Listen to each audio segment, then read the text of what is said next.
And we're back for part 2 of, I don't know what episode this is. I've lost count. Oh, by the way, something interesting about the little room that you've just left. So not the cylinder one, but the one with the pit. Technically, you're still in there. It is literally mentioned that players can use Mage Hand to remove the key from the golem's neck and use it to open the chest. Thing is, and I'm going, oh, okay, that's... You need to go down to the chest. But you kind of still need to take the contents of the chest out of there. So how do you do that? Yeah. You can take a peek. Yeah, you can take a peek and see if it's worth your time. Yeah, definitely. Unseen Anyways. servants.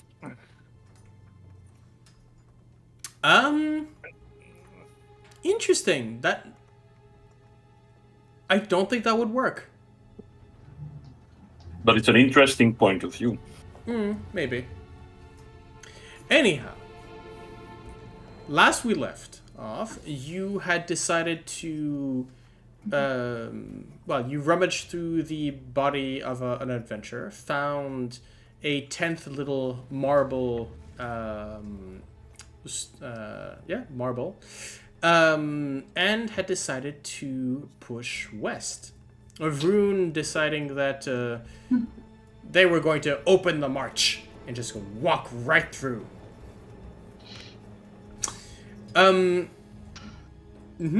Yes? What was that? I was acting like Sorsha. And he went. Yeah. As you press forward through the corridor, here the moss seems to be all the more reactive. As in, instead of just one eye socket sort of coming up, or it's literally going, and there's a 2, 3, and then sort of, and it's not just you, Vroon, that's being sort of targeted by these or being viewed. It's all of you, and you can see that they're very, very, very reactive. And at some point, as you get towards the end to the corridor, before you turn the right, all of them retract and become completely still. Go back. I think we're getting closer. Yeah, no, let's go back. We're not... Go back, Rune. Yeah, no. Oh, now you want to rest. I will just say this. Just as you turn the corner, Vroon, because they're telling, oh, stay back, you look. I'll move you just one more so that you can at least see here. There we go. The end of the corridor, sort of, there's a sharp turn, and then in front of you, not too far, about 10 feet away from you, you can see a round. There's no door, but in its place there is a round circle. There's a round mirror. Silver mirror with all around it at regular intervals are 10 little marble-sized indentations. Oh, cool. We have the keys for the door. True. Found it. Just let me check first, if you don't mind. I'll go through Leryl's eye.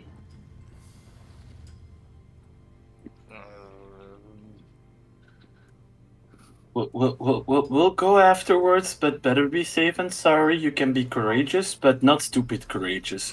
Can I see through Leryl's eyes, please?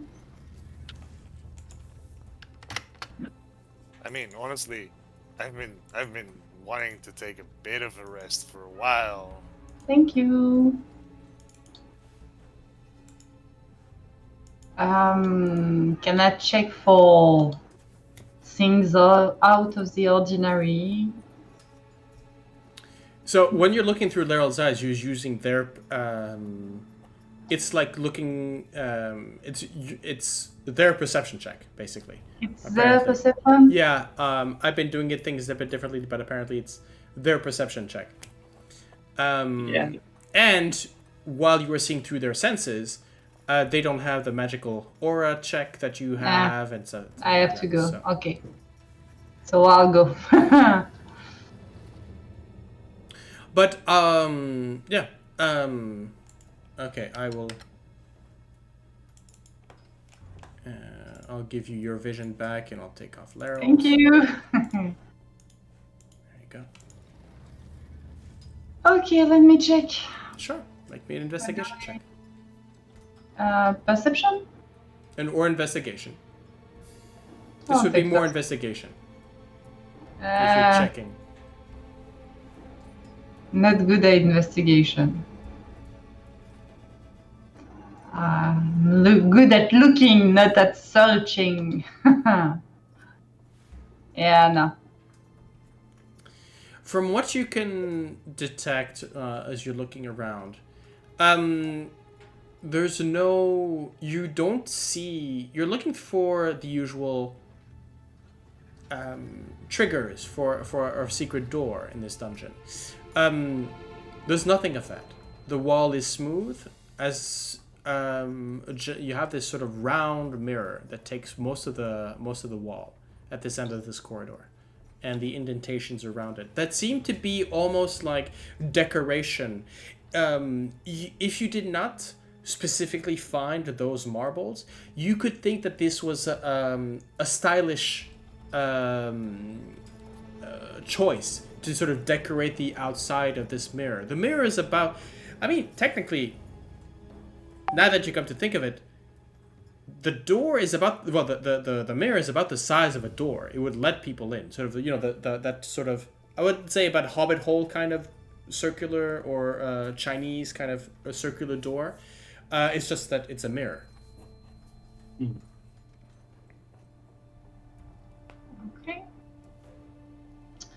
I don't see anything in particular.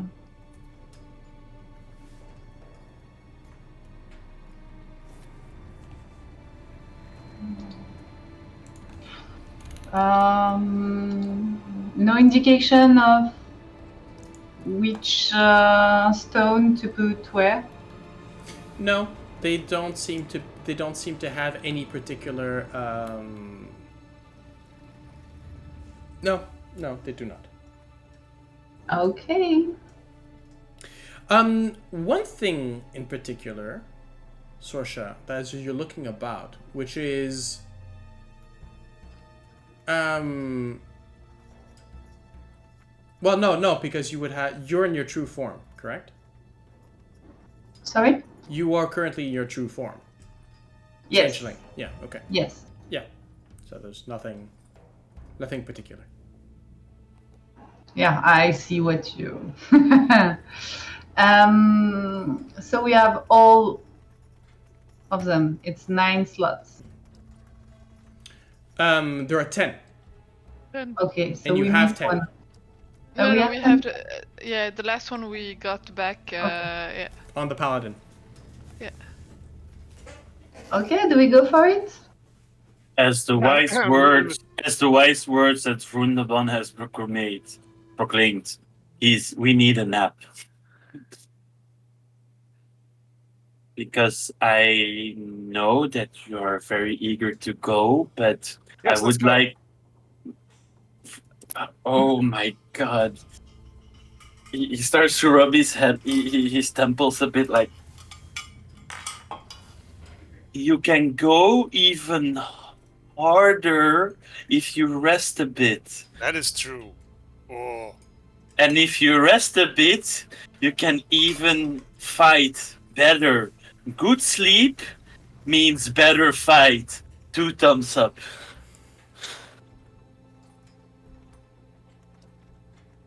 So can we rest, please? Sure.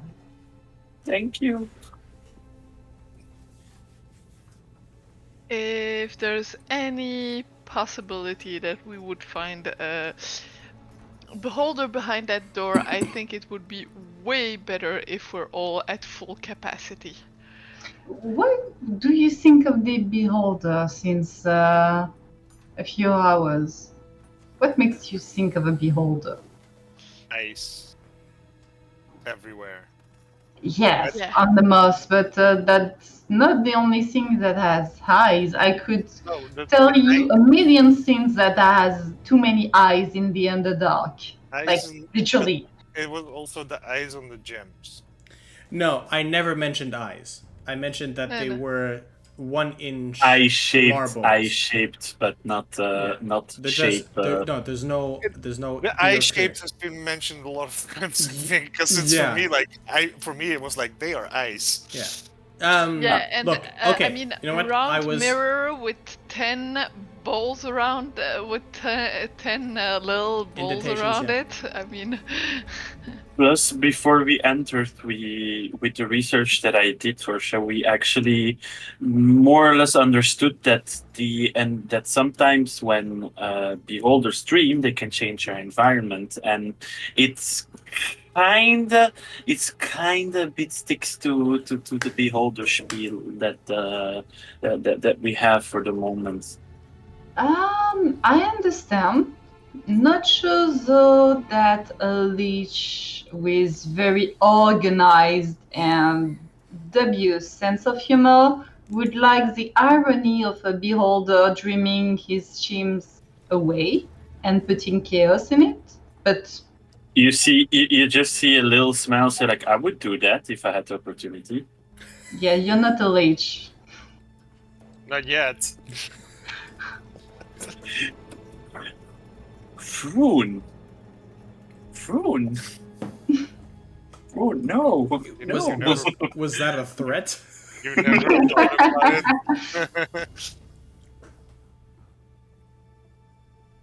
It was just a face, it was just a face. Like, Just a face, Mom. Well, so we're gonna rest and not. you're gonna need a bigger room. I like this room, Okay. but if you want another room, it's fine. And No, it's just we are gonna be a bit crowded, but Let's not sleep in the hallway. it's not the worst, I guess. before I'm gonna raise the magical bubble, I'm gonna take all the time to bring Nugget back. So I'm gonna start a ritual again to resummon them, and I'm gonna take a really long time for it to bring them back.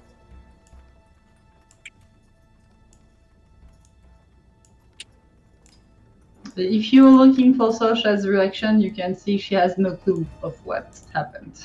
I know, but still. And when Nugget will be coming back, I'll put I'll start the ritual for putting the little tent up. Okay.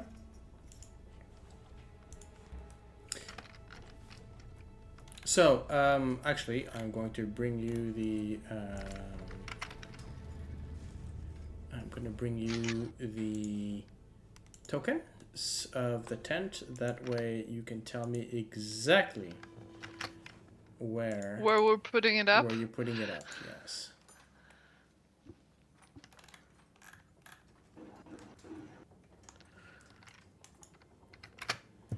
Right. Well, dear friends, where do you want it? And do you want to sleep here? Is another question. Well, I think somewhere around here or here would be the most space-wise adapted. what do you guys think?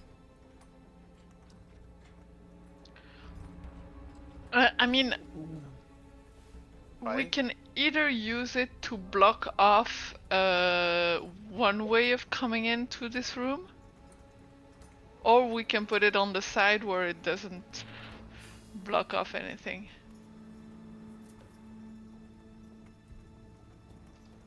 I'll follow you guys. It's what you wanna try.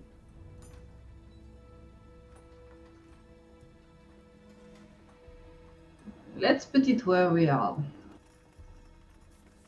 Yeah, okay. We'll put it there then. Okay. Can I set the transparency on this thing? It's gonna be tight. It's gonna be tight, especially since half of the With the statues. half of it is basically standing above a pit. But it's on magical floor, so technically... Granted, there is indeed that magical thing, but yeah, You never know. it's still sleeping above a transparent floor over a 15-foot pit. Yeah.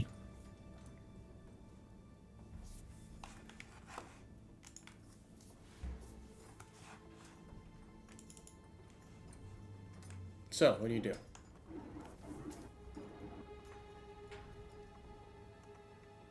If it's okay for you guys, I wanna focus on focusing on my preparing. It's actually a spell that I'm working on, so I need a lot of study time. So if it's okay, I'm gonna drink my potion of watchful rest because I am okay.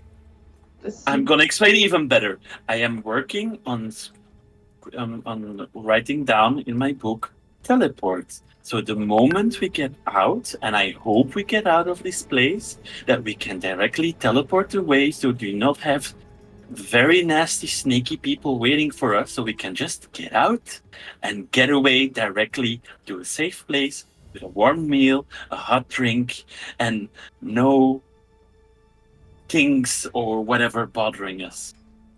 Plus, it's a cool trick that I wanted to learn after I've seen the certain people do it in Waterdeep. So I've been working for a very long time on it.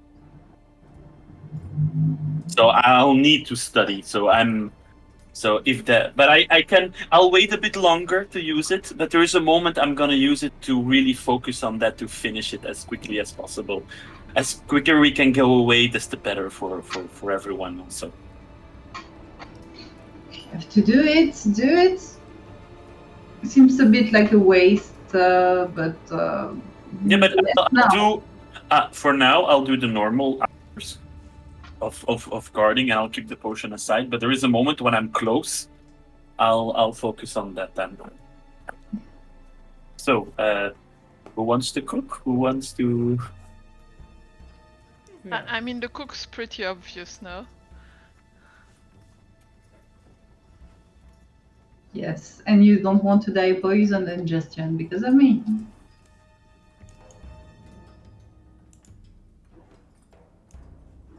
So the question that I have for you is, what happens right now as you're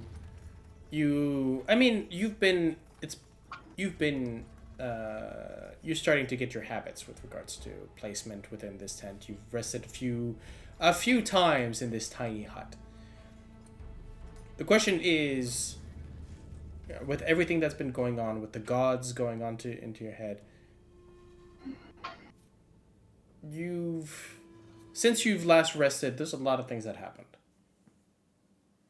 Yes, I just realized that I need to. I was still attuned to Kabuzan's blessing, which I don't need to do.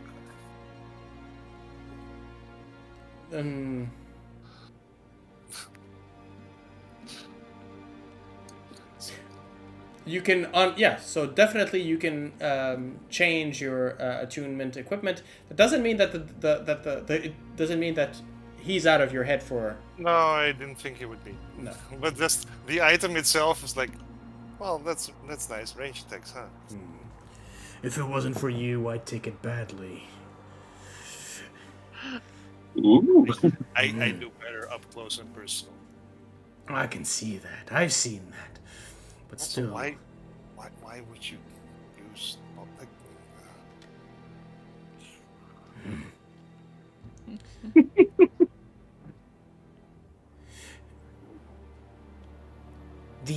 we were not chosen.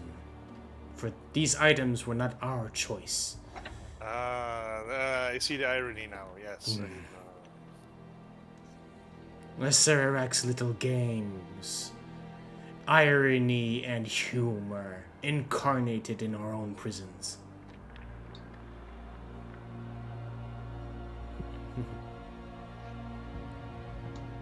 So I'm happy you decided to choose me. As I look about the rest of your party, I can't say many impress me. They are impressive in their own way. But I see what you mean. Especially under the influence of my brothers and sisters.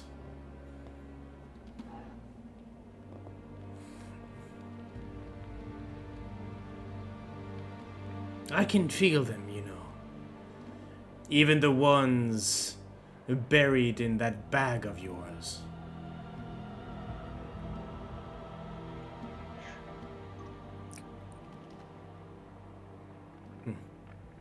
Do they speak to you? I haven't spoken to them in a while, but I can feel their presence. Feel their shades.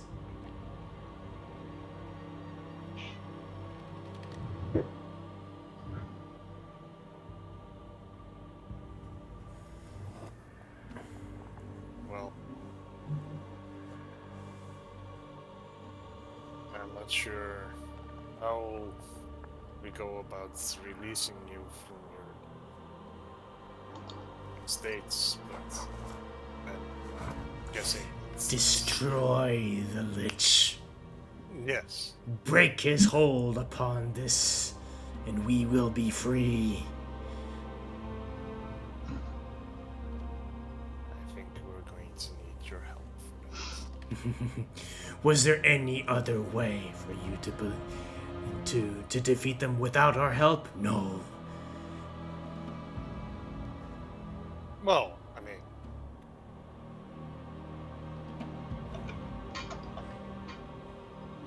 I don't know. It would be interesting to see if we could do it without. Would you I rescind my gift to you, my blessing? No, I think it will still be easier. Also, I do not want to withhold you the opportunity to take your revenge. Aha! Yes. You see, that is where we understand each other.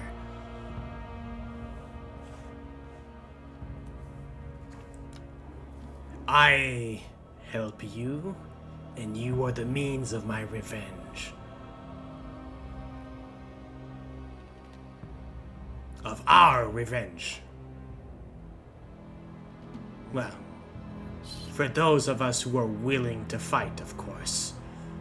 And you can see that there's a... Without even noticing, your head turns towards Heinrich. Just studying in a corner. Not all of us are willing to put themselves on the line. He's a wizard, that's how he fights. What wizard? Oh, you mean... Oh.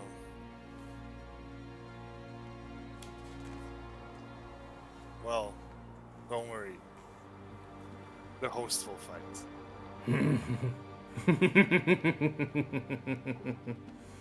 Maybe. But you'll be up there in front. They will be helping you, not the other way around.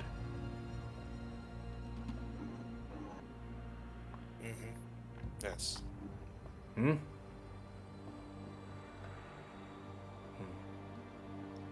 Yes, I am glad that the leader of your group decided to take my mantle on.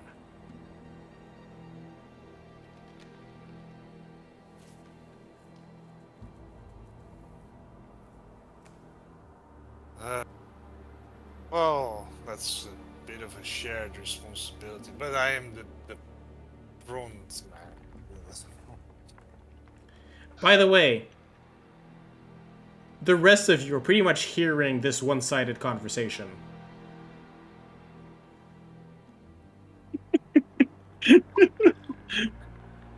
Yeah.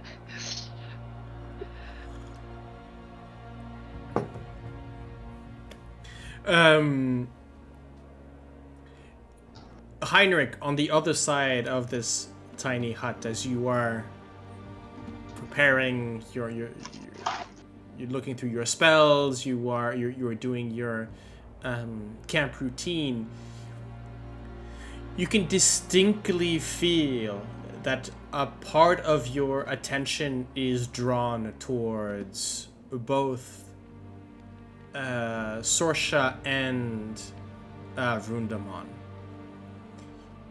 But the vibes are different. There's a moment, you're not exactly sure what. There's disapproval, a little bit of not disgust, disdain maybe, that is alternatively sort of sent towards their way, as you realize that Obalaka doesn't necessarily dislike. Wait, I need to find. Remind me, Rune. I think Jan. I think you had the check. Whose enemies again? Oh, yeah, we have that somewhere. In tavern notes, I get, or player notes. Player notes. Yeah. And it's a pinned comment. Where? So I think it's Obalaka and Kubazon is enemy to Papazutl. yeah. Jingambi to Nangnang. And Obolak. And Obalaka is Ijin. Yeah, okay. Yeah, so there's definitely... Okay, here's the thing. When there's a... Towards Vroondomon, there's a bit of... definitely pity, a bit of disdain, but towards Sorsha, there is anger, hate, just a sort of dash of hate, but also that, and there's resentment. There's old feud, in a sense, with Sorsha, where instinctively she can't do anything right. You know, there's a moment where she does something simple. It could be cleaning her blade. It could be or some of her some of her clothing or whatnot. And immediately you're going, that's not right. That's not how you do things. No, that's not how you do things proper. There's a moment where you, as Heinrich, realize she's been doing this the same way for months. You've known her always to do the same gestures, the same kind of things, but something in the back of your mind is pushing you to... She cannot do anything right. I'm actually going to push that away. I'm to do the time that we spend together, that feeling about, well, family, of being together. It's like, yeah, but they always do the same thing. It's okay. And I'll even give a clear message to Obalaka to say, you guys are all in the same situation. And I think for now, personal feuds or other things, I strongly advise you put that temporarily aside, because we need each other, and anything that can assure our safety or our advancement in our final goal, we need to do that. And certainly you would agree with me, no?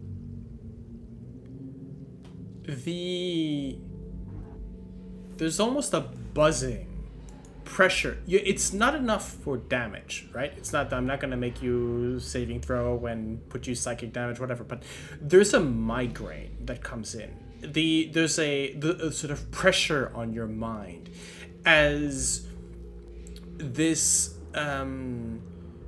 It is images of Sorsha turning around. You turn around. She was supposed to be there. She wasn't there. The moment where and even you start seeing things.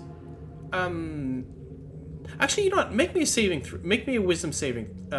History is intelligence, correct? Yes. No, perception. Yeah. No, this would be sort of. Make me a. Okay, let's do this way. It's a wisdom saving throw. Okay. Okay. Yeah. So, with a 25, there's definitely you feel that there are two things. There's a series of images and memories coming into your mind of every time where Sorsha did not follow your advice or your plan, and this could be, and these are mundane things sometimes, but the way it's portrayed in your mind, it's always like an ultimate betrayal, right? It's you cooking and serving a meal and then Sorsha adding salt to it without tasting it. Betrayal. It's not stepping, saying, okay, it's, not preparing the fire with the right amount, the 6. Betrayal. Every single little thing like that, it blows up to proportion. And you can feel sort of almost a rage sort of bubbling up. Now, you understand this to be metaphor. So with the 25, here's the thing, is that if on a 15 you would have understood this is not you feeling, this is Obolaka. But with the 25, you start realizing this is Obolaka showing you Ijin by means of Sorsha. But the emotion is still there. And while you manage to sort of control yourself and keep it down, you have in that moment, you're going, this is not, you are not going to be able to persuade these gods. These are these spirits.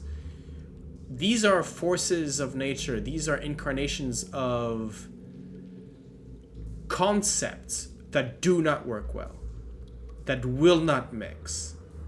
Okay.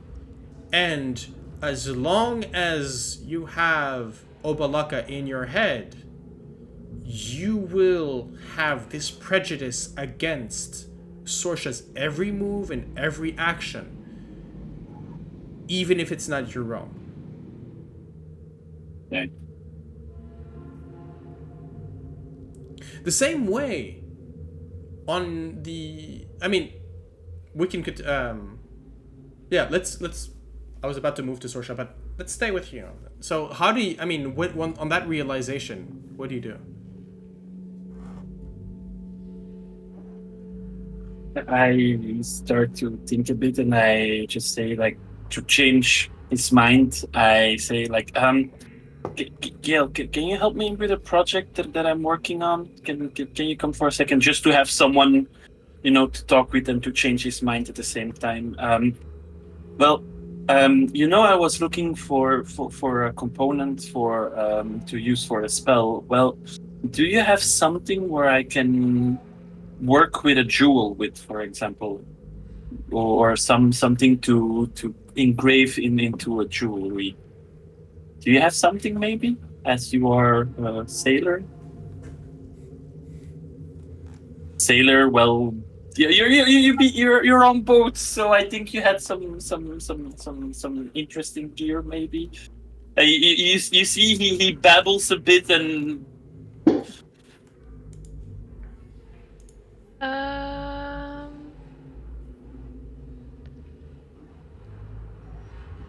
What is it for? Maybe I can find something more appropriate if He takes the peridot out of the bag, and it's like, well, I actually, if this works, I can actually help even up close in battle. So I thought it would be interesting for, well, if we really need to go in for the fight, you know. I mean,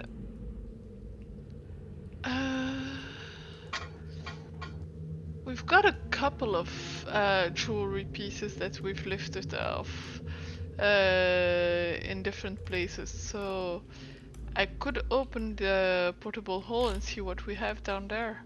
Well, the thing is, I actually need something to engrave something on it, on this jewel that I have, and I show you like a peridot gem that we had from the dwarf. Oh, so you need tools.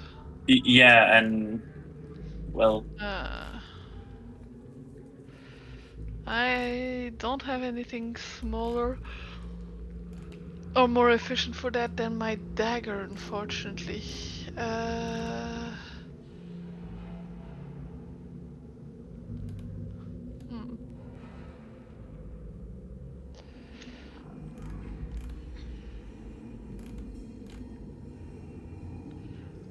well, yeah, no, I'm sorry. that's okay. Thanks anyway. You know who would have tools.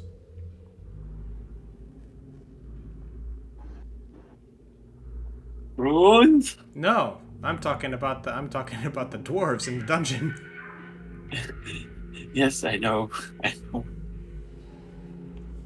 Well, that project will wait for later, and you actually see that Heinrich has like a lot on his mind, and he's like, when he's talking with you, you see that he babbles a lot, also, like mixing his words and all that, and it's like, okay, never mind.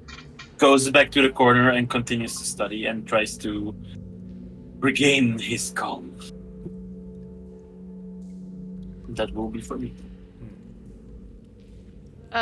If I see that you're frazzled, not very comfortable, Gale's just gonna stay with you, probably try to keep your mind off things, like with small chit chat, asking you about your family, about your sister, about how it was to grow up in Waterdeep, like small conversations, Yeah. just to give you back something that makes you connect back to yourself, actually.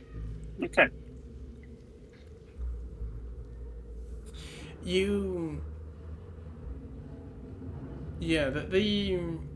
Your attention being taken away from the lumbering idiot and that that irresponsible rascal on the other side, and you turn to Gale. Again, you realize that these feelings are not yours directed at the physical forms that are in front of you. Mm-hmm. On the other hand, Sorsha, you have been... The presence in your mind has been restless, nervous. There's this frantic energy that has been in you since Eugene sort of popped in. Just the idea that you were there sitting at the campfire with the others means that you're constantly looking towards the doors and the exits, and you're constantly your attention is flickering about. You long to go and explore a bit more of that mirror, and maybe as you're looking towards the different people, so you're asking yourself, okay, how easy would they be to just, borrow the orbs from each other, from the other's packs? But even before that, you're sort of taking inventory. It's like, okay, who's got what? Right, okay, so he's got that one. He's got that one. So that's you, and you're counting. I was like, okay, there should be 10. So who has? Then your mind sort of bounces immediately to that door in the middle of that small corridor that you had crawled in. So what's on the other side? What's on the other side? We think we might know, but we don't know exactly. And then what did that? Oh, what did that lever do? Are we sure that we leveled up? I want to see that lever again. And you have that. You're starting to have that just in the back of your mind, that feeling of being almost trapped inside this bubble. I'm going, no, come on, hey, we don't need to. We're good. We don't need to sleep. Let's go exploring.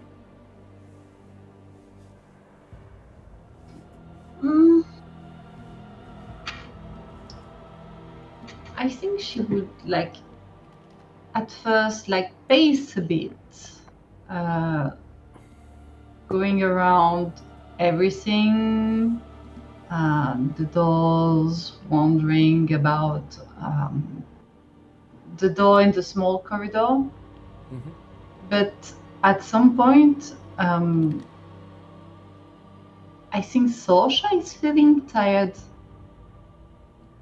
And it's a bit like insomnia, you want to rest, but you have too much energy. Yeah. And she's getting frustrated. And when she's frustrated, she just grabs her instrument and starts to play. And I think the tune would be a bit weird for Sorsha. It's not like a linear song. It would be changes of rhythm and highs and lows, and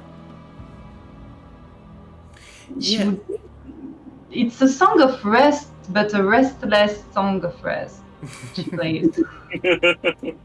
There's definitely, yes, and on what you're saying, where as soon as you try to get into the traditional melodies, it's too controlled.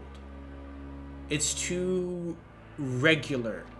And so you find your fingers sort of jumping chords, jumping from string where it's 1, 2, 3, and this time it'll go, let's try for 4. There's dissonance. You smile with glee. The others are sort of frowning, especially your brother there, who seems to be disapproving whatever you do. There's nothing you can do right in their eyes, but let them be in their corner, sort of, and not experience the world. They would want you to be shut off from the world. Sort of stay safe in a cage, and you've been in a cage long enough. You want to explore the world again. Yeah, and you've got these new eyes, and you've got these new hands, and you've got this face. It doesn't have fur, but sometimes it does. And there are moments, the rest of you, where you see subtly on Sorsha's face contortions and distortions, as you can see maybe a little bit of fuzz appear and disappearing, where her face sort of shifts slightly towards that of a Harengon and then back towards being the Changeling.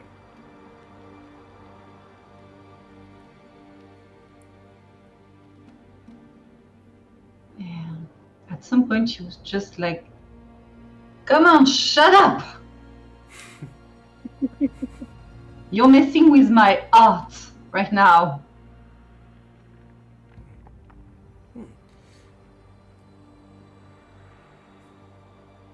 I think that this energy continues until a moment where you are exhausted, and you just lie down and just pass out, burned completely. This is not a slow sleeping into sleep. This is energy, sugar high, and then poof, drop. I wanted to ask something to Heinrich, but... Oh, okay, good. Sorry, go ahead. Go ahead. Go ahead. Um,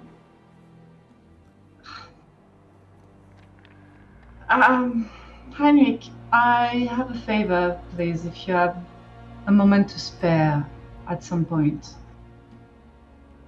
Could you contact Bunny, please?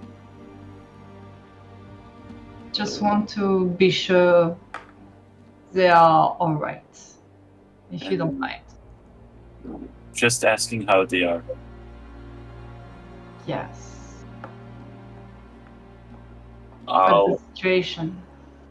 I'll contact Bonnie, and my words will be, "Hey, Heinrich here. Sorsha is asking if you are okay." Question mark? 24.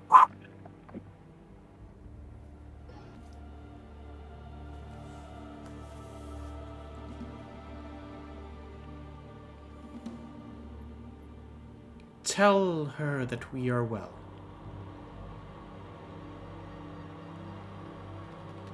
The situation has calmed down. Not as violent.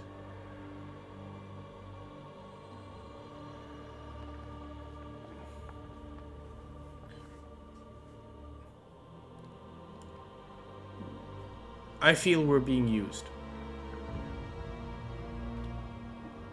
On that last word, you see actually like a very deep frown of like, huh. And I relay the message, the full message of what has been said to Sorsha. Of course they are. We're always being used. When people know what we are. But thank you, Heinrich, for I'll have a bit of tranquility of mind. Well, what I can get anyway. Nods a bit and actually makes a mental note like, huh, sending works here in this place. Is there someone else who wants to contact someone or send a message to someone? And looks towards Vroondomon and Gale. Or else I'm literally gonna call my mom and give an update to our joyful friend that would be happy to have an update. Starts calling her. Do your mom first. Hey mom, still alive? Friends taking care of me. We are in a dungeon. Miss you guys. You, father and you were right.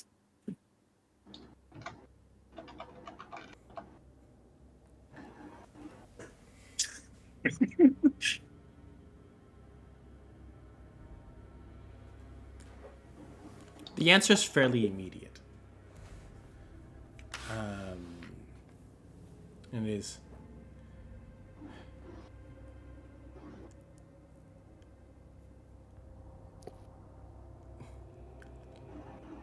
Finally, we hear from you. Your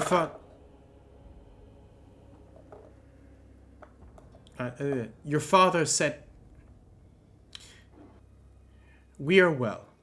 Happy to know you are as well.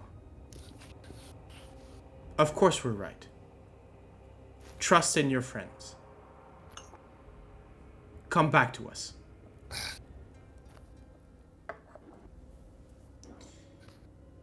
At the end of that, you get a message. From your mother. Okay. The situation here has calmed. Zidtarim plot disarmed. Oh. Force Grey not disassembled. Could be occupation by Blackstaff.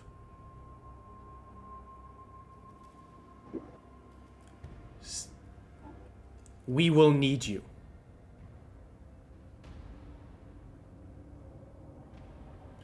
And the tone that you get from this message is a tone where this is your mother being a strategist. This is her tone of voice when she goes to war. You've never seen her go to war. This is no, sorry, not to war. When she's in organization mode, this is the tone of voice where she has, a big political party to organize, or that, and that she's never trusted that Blackstaff, that new Blackstaff. You know that there are other, for personal reasons maybe, but she's never trusted them. And now, it seems like she finally has reason to justify that. Oh, I'm sharing that with the group, and I'm not like I'm an open book, because if I even try to lie, you literally have people that can read me completely. So I'm telling everything. Hey, I'm a very bad liar. You have very insightful people around you. Exactly. So I explain everything from the first message to the second message that my mom explained to me. I think I mentioned in one of the previous messages that your father had been reactivated as Force Grey. Yeah.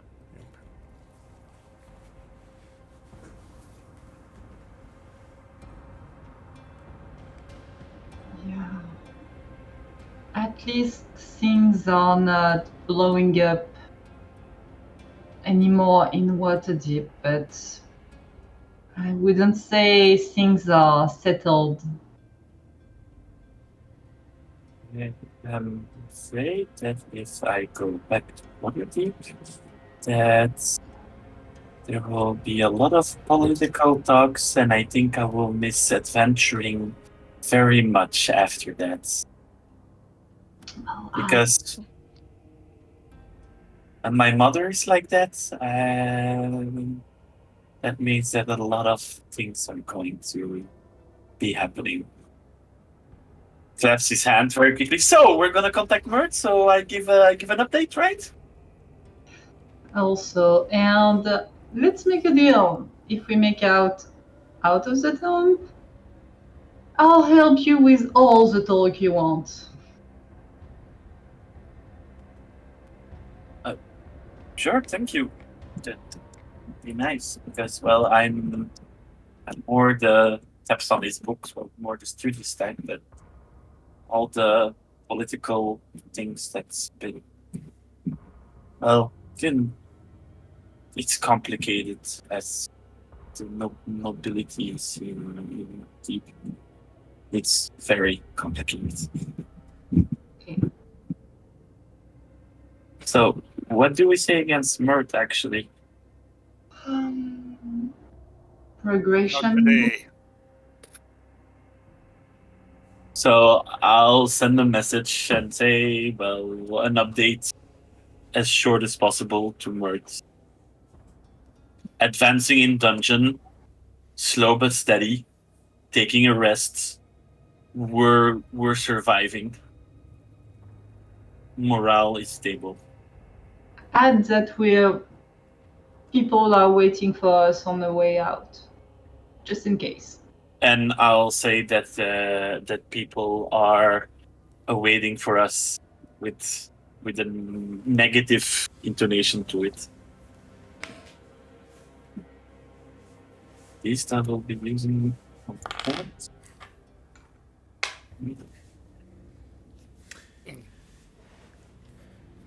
There's the I've been doing a lot of work in the meantime, like checking my spells and seeing which ones would actually like. Spell management is important. Like we have a long rest, and I need to put in spells that actually don't suck against me all. Don't worry, we'll get to you in a second. Oh no, you already had it. Yeah, I did you. The message that comes back is warbled. You're not exactly sure. The words are. Yeah, there's like it's almost like there's a distorted, in a bit.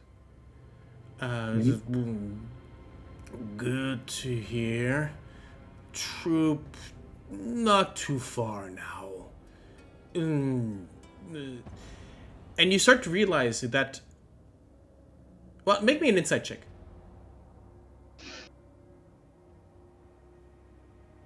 Not insightful, but let's try. He went heavy on the booze. Yeah, he's drunk. He is fully sloshed. And he is trying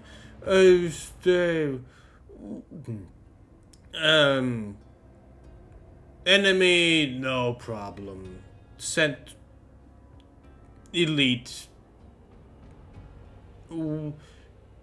Keep going. Then the message sort of stops. So I'm gonna send a message again to him, and That's your the fourth, fifth. The fourth level, I'm gonna use a fourth level for that. Okay. And with the loudest voice, I'm gonna say, "We are risking our fucking life. We're giving you updates. Get your act together.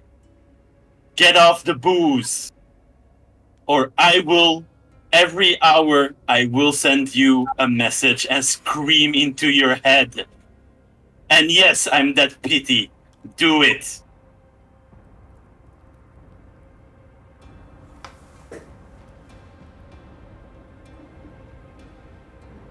I don't think that there's an answer, but I'm pretty sure his neighbors are hearing them.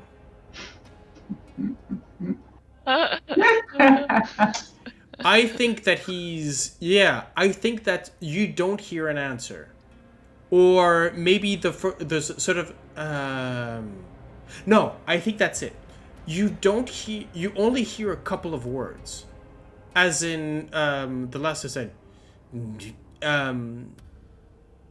they're jarbled again. You don't read they're mumbled. You don't even really understand them. But if we were in the room, you would basically have the merge servant basically looking at them through one of the corridors as he's basically shouting an answer in outrage basically, sound that reverberates around his empty mansion into the streets around. Maybe you see somebody sort of looking up and sort of pressing on with their cart or whatnot. When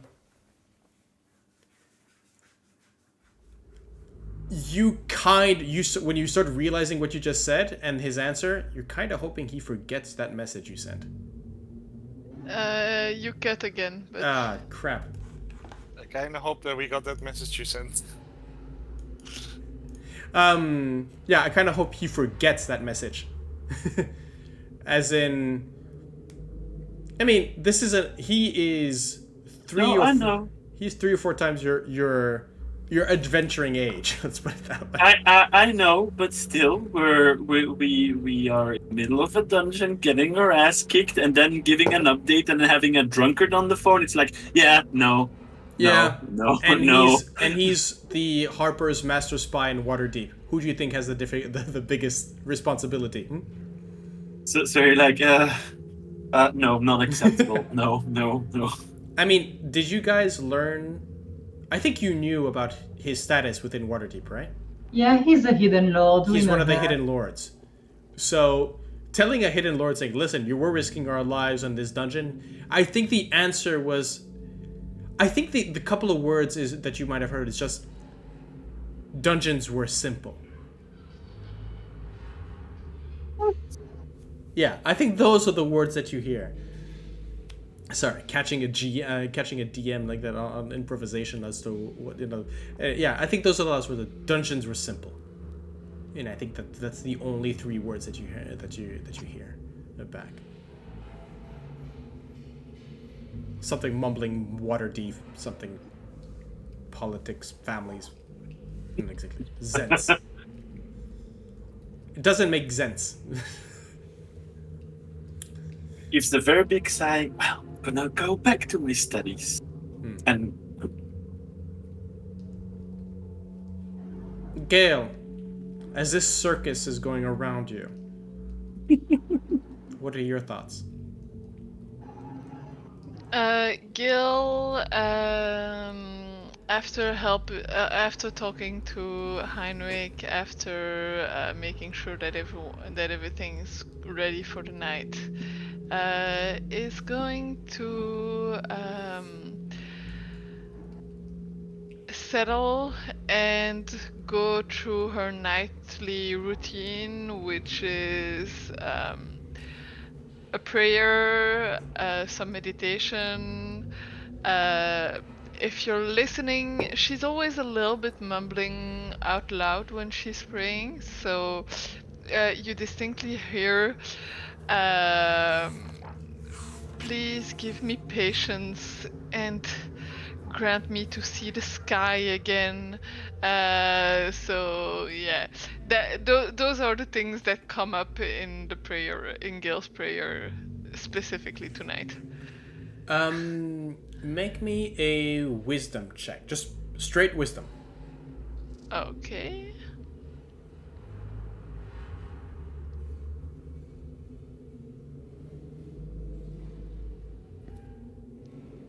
Okay. So usually when you pray, it's not necessarily any answer from Valkyr. Valkyr is not a hands-on kind of god, right? But there's always a sense of acknowledgement. There's always that Connection. presence or connection. No, not connection, but presence, as in you can feel that there's always a bit of salt in the air. There's always a little bit of wind in the caverns, a sense of open space, right? Here, you feel in this moment, you can feel the weight of the stone. You can feel the dead air. The acknowledgement is still, I mean, your prayers are being answered, your divine powers is there, but it feels like you're very much alone. That the eye of Valkyr, the shield of Valkyr around you might not be as reliable.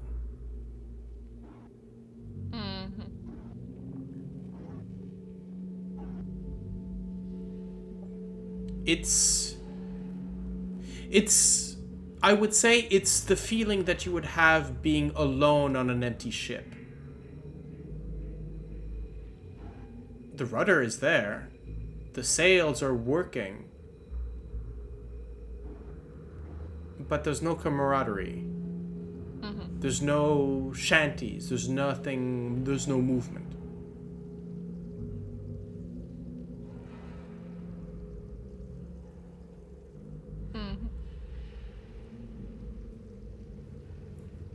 I see Yen grinning there. What's going on there? Man.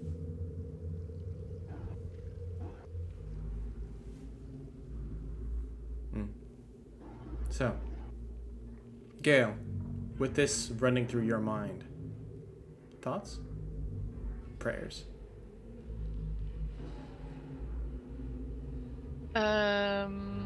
It's gonna. It's gonna be, yeah, she's gonna think about it. Yeah, she's gonna enter a deeper meditative trance to really envision the implications that might have. But I kind of remember we spoke about the fact that Serarak had a nearly godly status. So I think her theory would be that Valkyr's making it is getting more discreet because we're entering another near god's territory, so it's a territorial problem.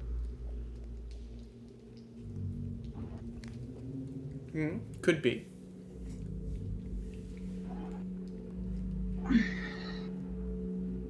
But yeah, she's just gonna meditate and You do continue. have spells for communicating with your god, correct? Commune or augury or these kinds of things? Yeah, technically. Just never use them. Yeah, I know, no, because technically they are incredibly vague. They're incredibly difficult to script. It's like, oh, will I die today? No. Then the dragon just drops in. You know? Up to 3 questions that can be answered with a yes or no. Yep. Unclear is a possibility.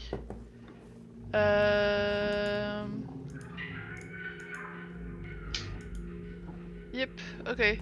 And if you cast a spell 2 or more times before finishing your next long rest, there is a cumulative 25% chance that for each casting after the first that you get no answer. So Yeah, basically, you don't don't bother want, them too yeah, much. Don't, yeah, exactly. Get off the line. We've got other callers. Yeah. However, since I'm gonna change my spells anyways, that is a spell that I can prepare for the next day eventually. You do you. Yeah. So, the night goes on without, well, your rest period, because who knows what day and night is happening outside the tomb and how time progresses within these walls. But sure enough, you make your watches. There's no movement. You don't hear sounds other than those of your breathing, snoring, the crackling of the fire at the center of this tomb. And the occasional, bodily noises coming from Laryl, trying to digest all that gravel. And occasionally, you'll see, again, in the moss, these flowering eyes, these bursts of purple pollen sent your way. And as you gather your things for a new morning, or beginning of the next day of travel in this tomb, you notice that a lot of this purple, there's almost a purplish sheen outside of your bubble as a thin layer of purple dust has sort of settled on the top of the dome and onto the sides.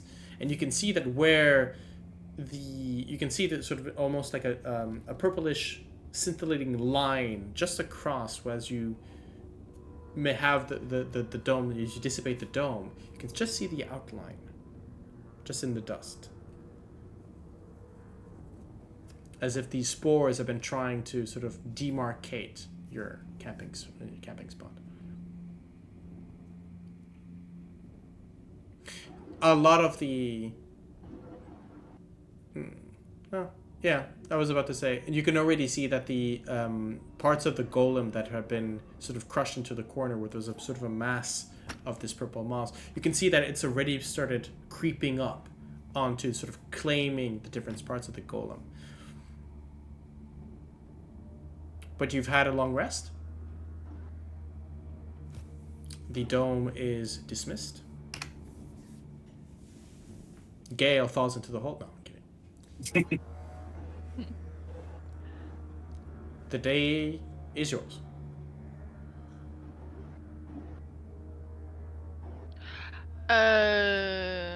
Let's start with the basic preparations. Sorsha, Heinrich, here. Thank you. There you go. Mage armor for Heinrich. Vroon, did you rest? I did not yet. I just did my spells. Okay. Yeah, that way you go up. Rest. You're back up to 103.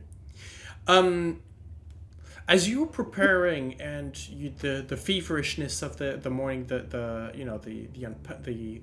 packing, the stuff like that, you kind of realize that as long as you are, especially for the three that are carrying passengers, you kind of realize that as long as you keep busy, the voices sort of retract. It's not something, their voices, as long as you keep your attention occupied with something, they're not necessarily there, right? It's like trying to ignore depression. As long as you keep yourself busy, not a problem. Oof. Oof. Ouch. Do we have ADHD now? No, the depression is quite accurate as well. Definitely, Ijin is in ADHD incarnate. Yeah, figure that. Definitely, 100%. But yeah. Yeah, this is my way of saying, don't worry, guys, I'm not going to jump you doing it. This is more of a sort of rest thing. But don't forget, you do During have the your fight, I'm flaws. suddenly going to... You do have your flaws. Anyways. Let's move. So.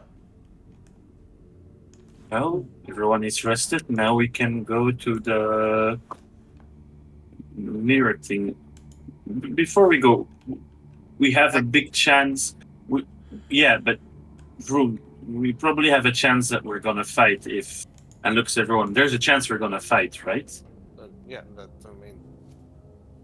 if there's yes, of course. Like if there's anything to fight there, we will fight it, right? I'm gonna take a little gray bead, and I'm gonna inject shield into it, and I'm gonna give it to Vroom. So actually, you can use as a reaction, you can use the bead, and you can cast shield upon yourself, and it will also ignore magic missiles. Plus 5 AC for our... Yeah, you can use, basically you'll use your reaction, you can pop the bead, and then it'll give you the shield. That's good. I've mostly been taking spells that are not very anti-magic. Like not a lot of concentration spells, not a lot of stuff that's like I do have Blasters buff, but like that's the only one because Beholders and their fucking anti-magic eye. Well, you have a magical bead that has shield into it. Appreciate it. And I'll continue to pack. I mean, I still have haste prepped because I always have it prepped. But it's one of those. Yeah, if I cast that, it'll just be gone. Mm-hmm.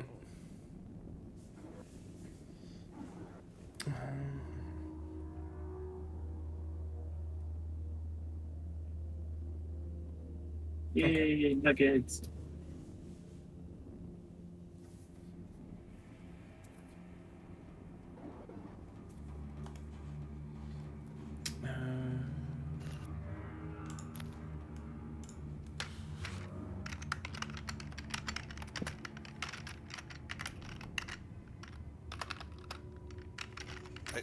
I have one specific spell that I'm hoping to get off on it.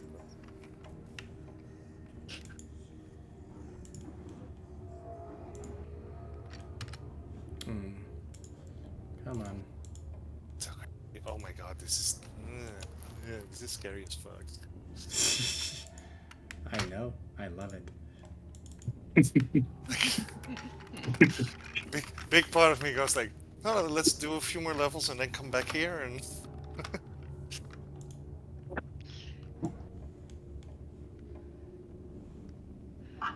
I mean, I've got a spell that I think could be fun to use on a beholder, but that is hoping that I actually roll decently on initiative for once, and then I go before him. Well, I came across something that made me think of you.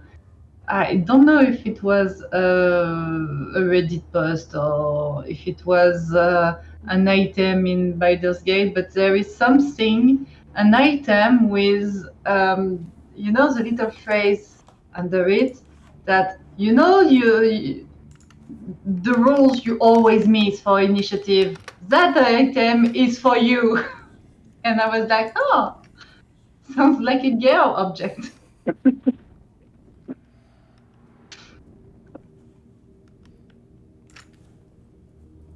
okay. Right. So. Sorry, it was an aparté. No worries. So is well, everybody ready? Starts to look at everyone a bit anxious. Oh, yes, let's go. Let's do something. Are we ever going to be ready for this? I suppose. Will be a good learning experience, I guess.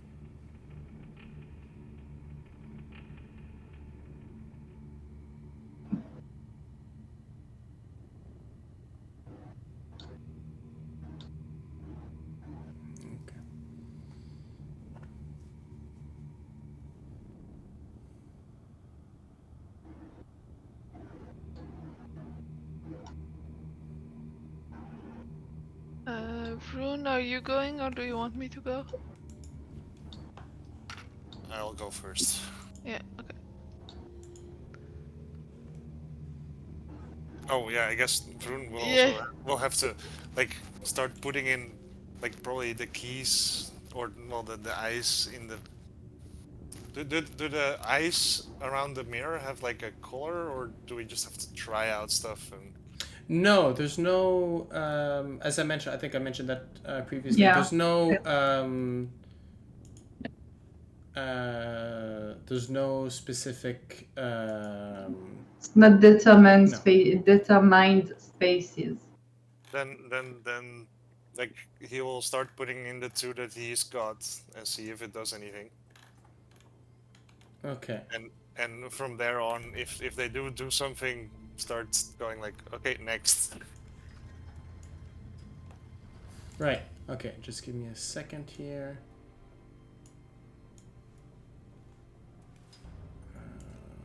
Okay. Perfect.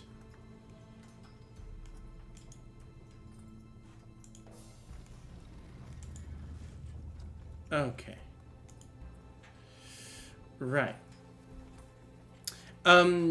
So as you start placing them in, and the spheres are perfectly set to the indentations around the mirror, and there's no click, but it just puts there and just almost by vacuum sticks to the different places. You can remove them you can remove them without any problem, but just 1, 2.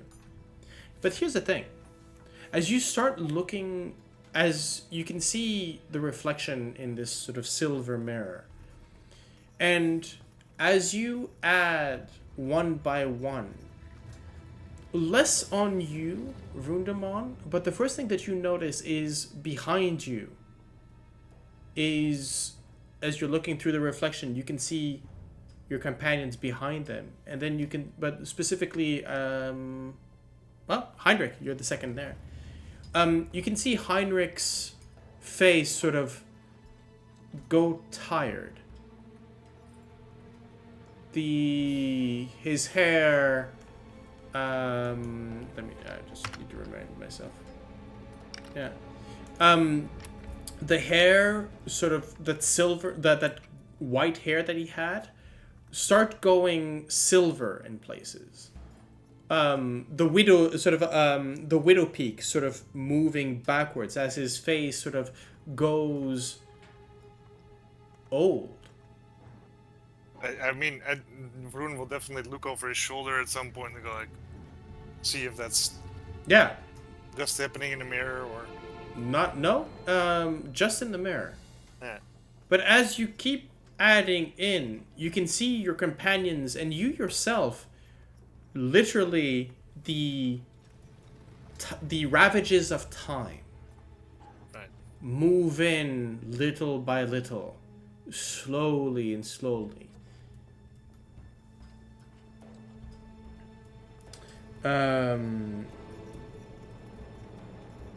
Yeah. They're losing weight, hair, teeth, and the skin goes gray. The eyes sullen, disappearing. We're doing a Raiders of the Lost Ark. The way that its description is that slowly turning into undead. Slowly. Yeah.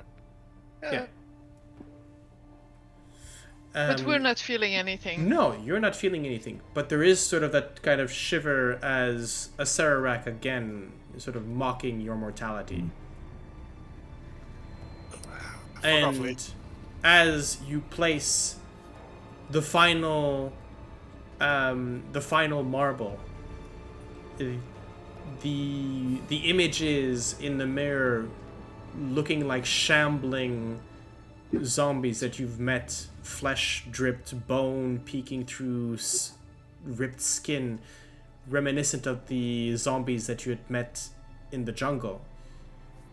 You place the final one. The mirror disappears, and you can see the room beyond.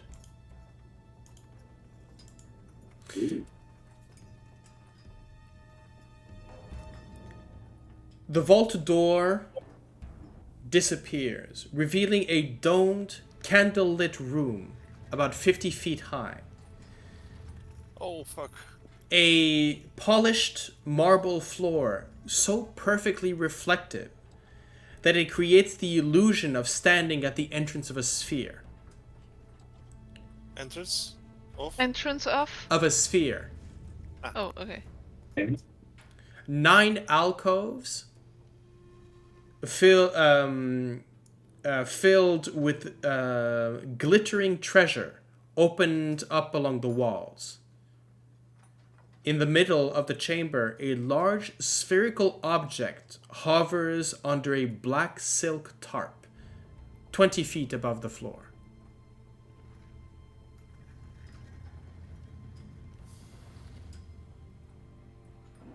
Obalaka. It's under the tarp. Hidden for now, hasn't seen us. We can still get away.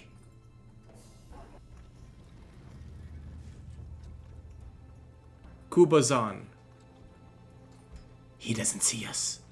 Go for it. Strike the first blow.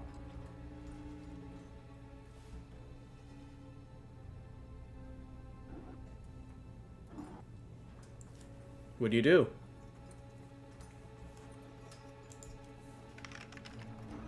And I will mention one last thing before we enter. By the way, this room is fully lit with ever-burning candles. giving no sort of 100 candles set around the sphere, and a skeleton with a strange shape bursting out from its head, sitting in a corner. Yeah. Yeah, we're gonna need a skeleton anyways. Yep. So, But that's not priority. Or isn't it? I think that's the only reason we have to get in that room is to get that True. skeleton. However, the skeleton is not the thing that's gonna kill us. Yeah, no. I'm gonna check for danger. I'm not. Yeah, but I'm next to you. Up.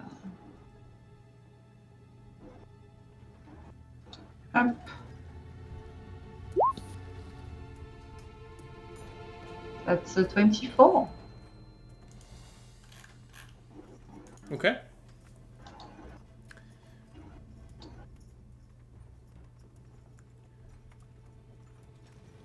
There's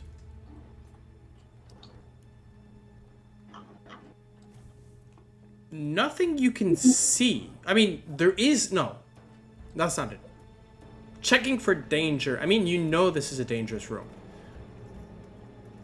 There's an expectation. Something about that sheet in the center of the room that seems ominous. But the danger doesn't lie in what you can see, is what you feel you can't. It's something about... There should be something, but to justify the hairs on the back of your neck, sort of the hackles rising. But yeah, maybe that's fear. Something's wrong with that sphere.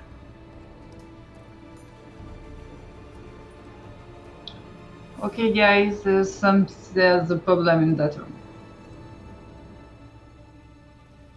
Don't rush. At which point, Vroon rushes.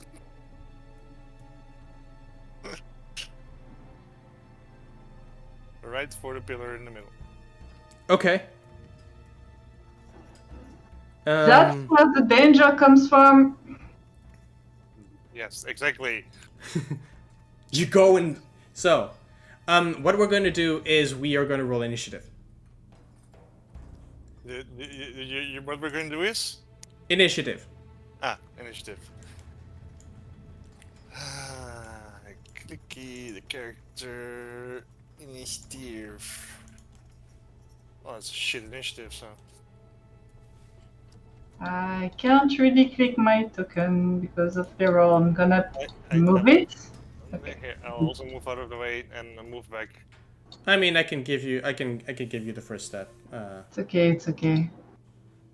Actually, you know what? Let's Vroon, I'll say this as you can actually have you can. I'll put you at 22 as you've got a initiative round. You're acting first, basically, as you're the one launching the whole thing. Wow, guys, that initiative. Yeah, for once I rolled decently. Yeah, I and did you're still not, last. but hey, So Vroon, you're only last because I got a 22. because I gave him the 22, yeah. Yes. Okay. Yeah, no, I kind of want to like just head straight towards that pillar in the middle. Okay. I'm trying to slow him. Try to hold him back? Yes, when he rushes, like reflex. Even though she probably won't be able to do much, like reflex. I'm No. not even going Be to. like a. No. I think like a athletics check between the two of us would be fair. What are your athletic scores? +6. Athletics +5 and acrobatics +9. How do you have a +5 in acrobatics? In athletics? I'm very nimble. That's not what athletics is. No, that's acrobatics. Yeah. Yeah, don't confuse acrobatics and athletics. Yes, that's why I say +9 in acrobatics and +5 in athletics. Well, I'm that's impressed. Yeah. Okay. So I'm not that bad. Oh, are you proficient? Yes. Ah, and I think Vroon isn't. I'm not. Yeah, there it is. So yeah, you've got raw, unexperienced talent. But go ahead.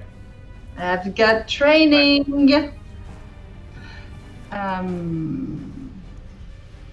21 is the number to beat. Hey, there was a possibility. So yeah, no, you rush in. Actually, speaking of checks, as you step in, Vroon, could you make me a dexterity saving throw, please? Sure. That's like Oh boy. my least favorite saving throw. I know. An 18. It's pretty good. Okay, it is pretty good. Because as you step onto this mirror, there's a moment where you're actually caught by surprise because you were expecting in the reflective sheen to be going downwards in a bowl, but that The floor is flat. but the floor is flat. It's ice skating. It is ice skating. Oh no. Well, at least I'm going a straight line towards where I want to go. Then. Oh, absolutely. But with an 18, you're good. Okay.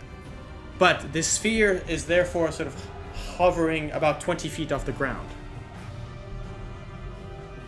What are you gonna do? I want to get on because this is like a raised platform thing or something.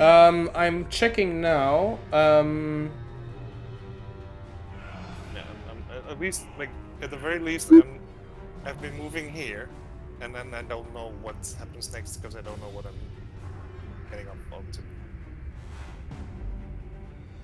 No, I, for all intended purposes, it is just decoration on the floor. Okay.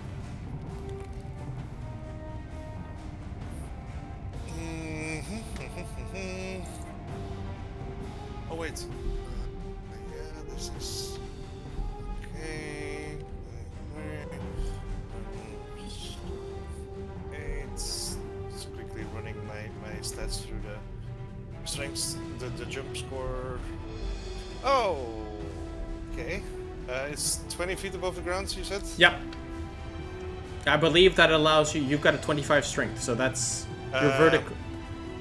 My long jump is 23, my high jump is 9, but I can reach up and grab something 20.5 feet off the ground. You can jump 9 feet, but you can reach something at 20.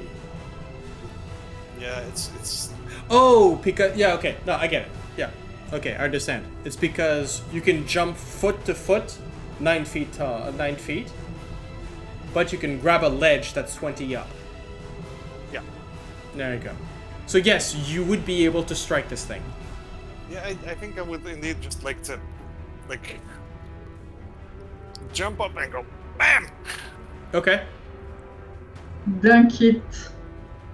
Actually, you know what? I am going to I'm going to give you a sphere token. Okay.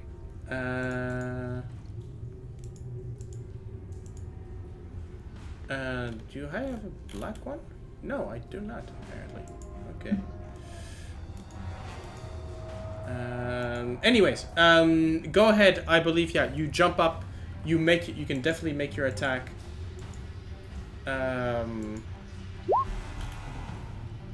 Oh, crit! Nice! Throw in a smite. Oh, fuck, yes, exactly. That deserves smite. But I go for like a... no, I think I'm not going for level 3 just yet. So I'll throw in level 2 smite. Nice. So first the regular ass damage roll. So that's 7 plus 7 plus 5 slashing. Well,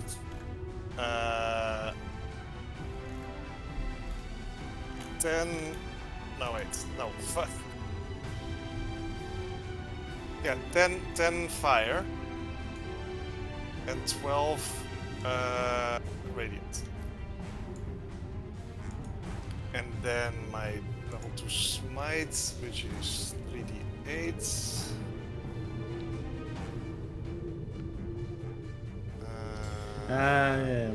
Oh no, wait, 68, of course, because it's doubled. Sick. 68. 25 extra radiant. Okay, so how much is that? In total? Yeah.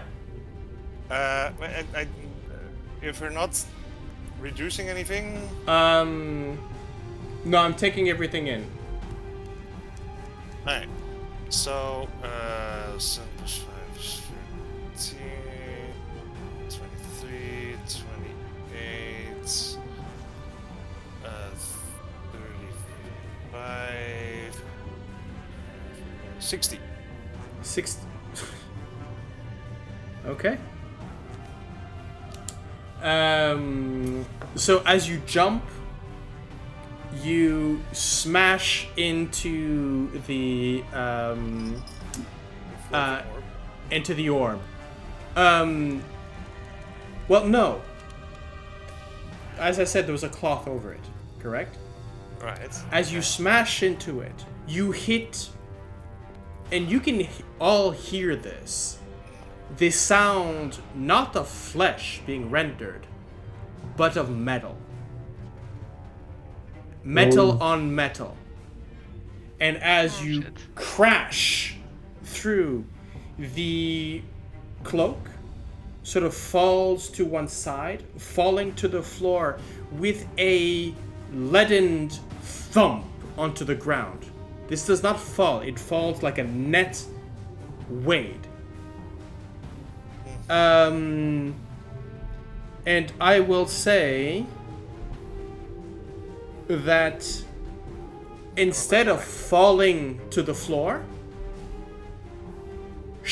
your armor slams into the orb and you are held 20 feet over the ground, floating.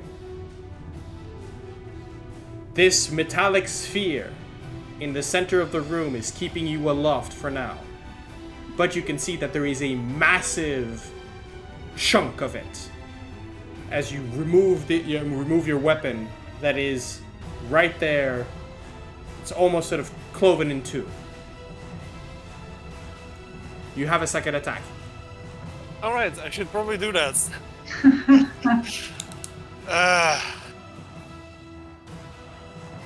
on. Wait, I have inspiration. Okay, use it. I'm definitely gonna use that because, oh boy.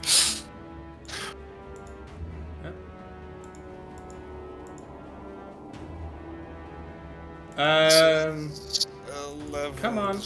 20 points of damage on the second attack. Do you want to add in a smite? I mean, yes. Let's do a level 1 smite on that one.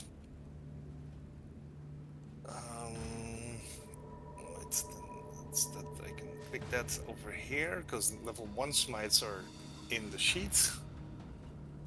That's not a great roll, but like. How much? 5. Okay, so that is 15, 20, 25. 25. Okay. For the sake of cliffhanger,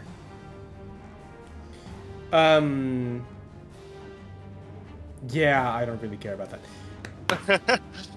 It still had hit points. It had 100 hit points. You managed to do 85 in one shot. Jesus. In 2 attacks. I mean, I don't really care about this. You put in the smites. As you crash into it, the sphere breaks into 2. The magic fizzles out, and you find yourselves dropping from 20 feet. Okay, that's still gonna hurt. So, what I want you to do is 2 things. I want you to make me an athletics check, and I want you to make me a dexterity saving throw. As all of a sudden, this 1,000-pound ball of iron falls with you. The athletics check is a 25. Athletics, okay, so you are not. So I'm not going to give you the damage from the fall yourself. And then the dexterity saving throw, you said? Yes, please. That's an 11 either way. Okay, I'm going to... let's see. How much would that fall do? Yeah, let's go for... But normally it'd be 2d6. Okay. And... Okay, 16 divided by 2. So you take 8 damage as you fall, but the shards of this thing just splatter. Just on either side of me. Yeah. Pretty much, yeah. As it falls to the floor, you can feel this, even with your as a paladin, you can feel that something, there's an aura of fiendish, unhallowed ground coming from this, but Kubazon in your mind is going, huh? Obalaka is going, what? And from somewhere in the chamber, echoed in the sphere, you have